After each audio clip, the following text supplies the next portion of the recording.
welcome to the day after Christmas. It's December 26th, 2024. What happened today in music? I'm Kale. I'm a content creator with a lot of different interests. Music is one of them. I decided to do this yesterday and see how far I could take it. So stick around. Let's talk about music history. Thank you all for being here with me today. Don't forget to like, comment, follow, and share the channel. Helps me out immensely, helps the channel grow, and I appreciate each and every one of you. Let's get to it. George Harrison on this day became the first Beatle to score a #1 hit on his solo career. It was December 26, 1970, and he did it with My Sweet Lord. He's the first Beatle to score a #1 hit as a solo artist in the U.S. Yesterday, the Sex Pistols made the news, and they're going to make the news again today. In 1976, they recorded God Save the Queen in London. It was a controversial song released during Queen Elizabeth's Silver Jubilee. It flew to #2. In 1979, Pink Floyd, The Wall, began a 15-week run at the top of the U.S. album charts.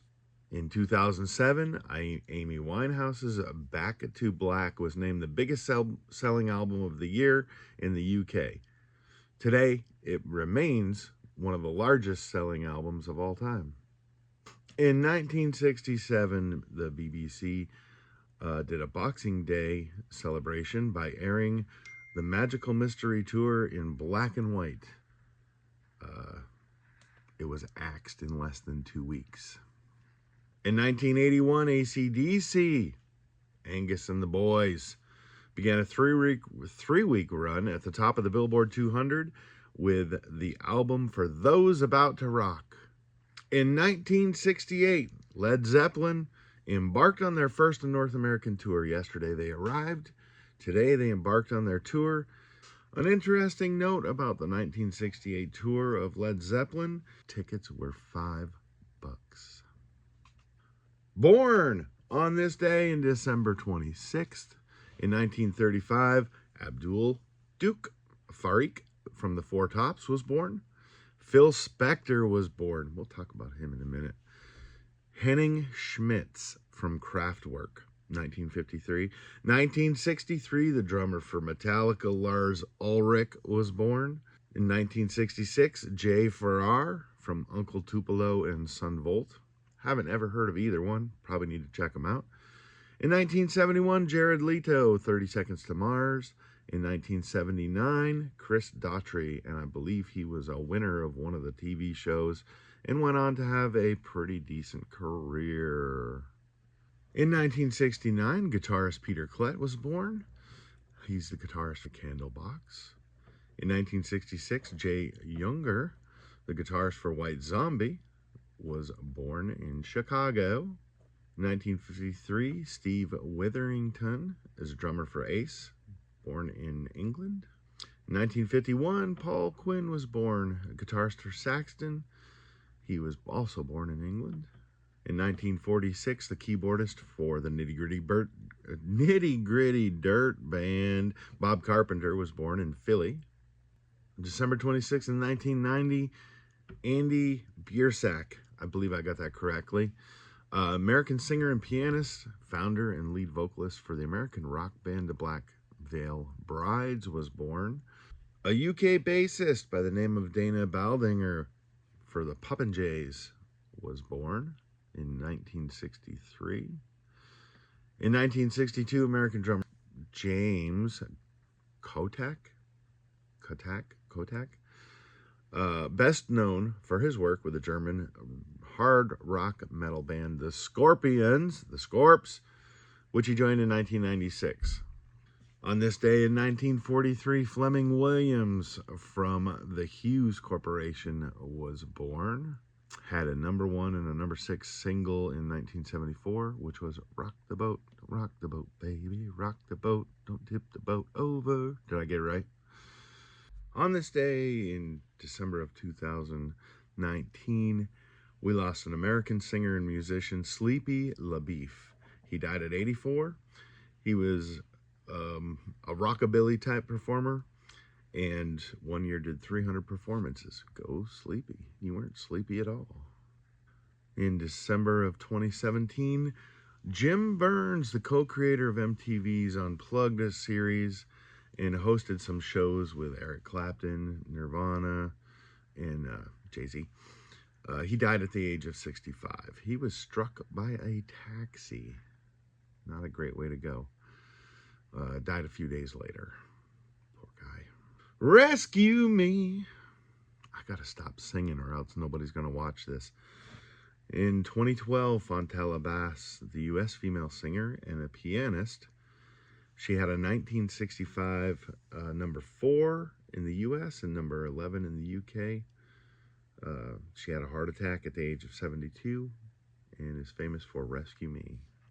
In 2006, on this day, Michael Jackson, he began to file a lawsuit against some of his former accountants, claiming that they might have withdrawn funds from his bank accounts and didn't pay his bills. In December of 1999, we lost a funk singer, Curtis Mayfield. He was 57. Curtis Mayfield was a member of the Impressions and had some solo albums. In 1998, the Spice Girls scored their 8th UK number 1 single with Goodbye. That was their 3rd year in a row of having a number 1 on Christmas. The only other band I know of that did that was the Beatles in 63, 64, and 65. Guys, I got to take time for a quick ad. The news will be back shortly after this. Stay tuned. Are you an inspiring musician, or do you know an inspiring musician or have one in your family that is looking for equipment? When I first started drumming, man, I had this crappy set. It wasn't great. My parents got it for me. It was a couple $100, and it's what I learned on. Did you know that you can go to Zounds online today? The link is in my comment section. And you can get them set up, whether it's a guitar, winds, instruments, drums, basses, amplifiers, microphones, whatever you need. You can go online to Zounds and you can get a payment plan that fits your budget and get some quality musical equipment. I bought cymbals from them, cymbal stands, and it's all been super high quality, came super fast, was super reasonable, like high-end, good name quality stuff. And the payment plans were easy for me to wrap my financial situation around. So if you're looking for high quality, good stuff that comes fast, check out below in the description for the link to Zounds. It is an affiliate link. It helps me out. I do make a small commission on your purchases, no extra fees to you. You just use my link, go to Zounds, get what you need. Helps us all out. Let's get back to the news. On December 26, 1966, in a dressing room, Jimi Hendrix wrote one of his songs, Purple Haze, wrote the lyrics in his dressing room between sets. Pretty cool. In 1965, Paul McCartney was visiting family on this day after Christmas and happened to crash a moped, and he cut his mouth. In 1963, Stevie Wonder went to the UK for appearances on TV shows. Phil Spector. And speaking of Phil Spector, on the morning of February 3rd, 2003, an American actress, Elena Clarkson, was found dead inside the mansion of Phil Spector. Now, on that day, Phil and Lana were driven to his mansion in his limousine while the driver stayed in the car. Lana was found slumped in a chair with a single gunshot wound to her mouth, with Phil explaining she kissed the gun. Apparently it kissed back.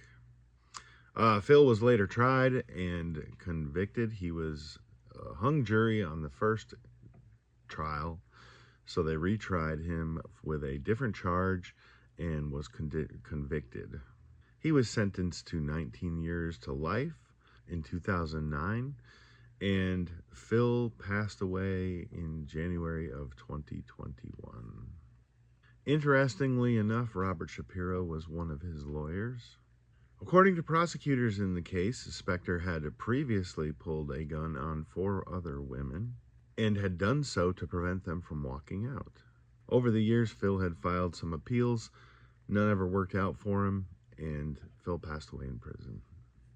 Now, Phil was a record producer, songwriter, and he was known for the wall of sound, which is a production style that layered multiple instruments and strings to create a very dense orchestral sound. He was an innovator in some recording practices, overdubbing, focusing on one record at a time. He did have some pop hits and is widely regarded as one of the most influential figures in pop music in our history. Phil produced some albums for John Lennon, Dion, Leonard Cohen, and the Ramones. He did some producing for George Harrison and John Lennon's solo albums. And some of the sounds that he was known for were actually known as the Spectre sound, probably still used today. And of course, this week, Mariah Carey is topping the charts with All I Want for Christmas Is You, 17 straight weeks. Good run. And that is it for the world of music history today. Thank you guys for following, liking, commenting, sharing, subscribing to the channel, looking at my other social medias. The links are in the description below. Please follow me. Please subscribe to the channel. Check out my affiliate links below. I love you all. We'll see you next time. Today in music.